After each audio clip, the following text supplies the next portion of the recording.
దేవుని దగ్గర పెట్టే ప్రసాదం అపవిత్రం చేసే విధంగా ఎనిమల్ ఫ్యాట్ కూడా వాడారని. ఏది గీకు బదులు. These samples is highly adulterated. Fish oil మీకు తెలిసిందే, చేప నుంచి ఎక్స్ట్రాక్ట్ చేసిన నూనె. బీఫ్ టాలో అంటే పశువు సంబంధించిన కొవ్వు, అలాగే లాడ్ అంటే పందికి సంబంధించిన కొవ్వుని.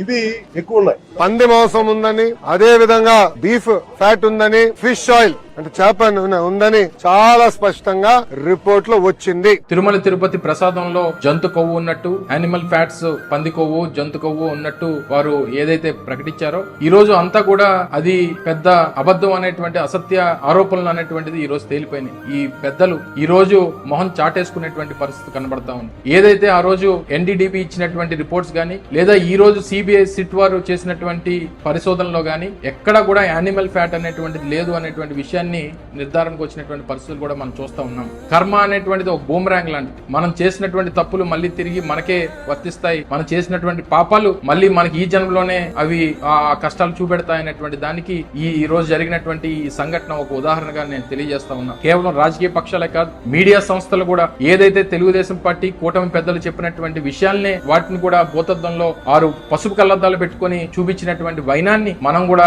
గమనించాల్సినటువంటి అవసరం ఉంది. మరి ఈ రోజు వారు ఏ రకంగా వారు చేసినటువంటి పాపాలని కడుక్కుంటారో, వారు ఏ రకంగా సంప్రోక్షణ చేసుకుంటారో అన్నటువంటిది కూడా చెప్పాల్సినటువంటి పరిస్థితి ఉంది. హిందూ ధర్మం అని, సనాతన ధర్మం అని చెప్పి ప్రజల్ని, మరి ముఖ్యంగా భక్తుల్ని లేనిపోయినటువంటి అనుమానాలు వాళ్ళు రేకెత్తించేటువంటి కార్యక్రమాలు చేసినటువంటి కొంతమంది పెద్ద మనుషులు ఈ రోజు మాట్లాడలేనటువంటి పరిస్థితుల్లో, కనీసం స్పందించినటువంటి పరిస్థితుల్లో మనం చూస్తా ఉన్నాం. తప్పకుండా వీటన్నిటికీ ఈ రోజు ముగింపు కార్డు పడిపోయింది. ఇది ఒక రాజకీయ కుట్ర, కేవలం రాజకీయ అవసరాల కోసం అత్యంత పవిత్రమైనటువంటి కలియుగ దైవం శ్రీ వెంకటేశ్వర స్వామి వారిని వాడుకున్నాడు చంద్రబాబు నాయుడు గారు అనేటువంటి విషయాన్ని ప్రజలందరూ కూడా గమనించాలని, అత్యంత పవిత్రమైనటువంటి దేవుళ్ళు కూడా వాడుకునేటువంటి స్థాయికి దిగజారిపోయినటువంటి చంద్రబాబు నాయుడు గారిని చూసి మరి ఆయన బాధపడాలో, సిగ్గుపడాలో, ఏం చేయాలో అనేటువంటి పరిస్థితిలో ఈ రోజు రాష్ట్ర ప్రజలందరూ కూడా ఉన్నారు.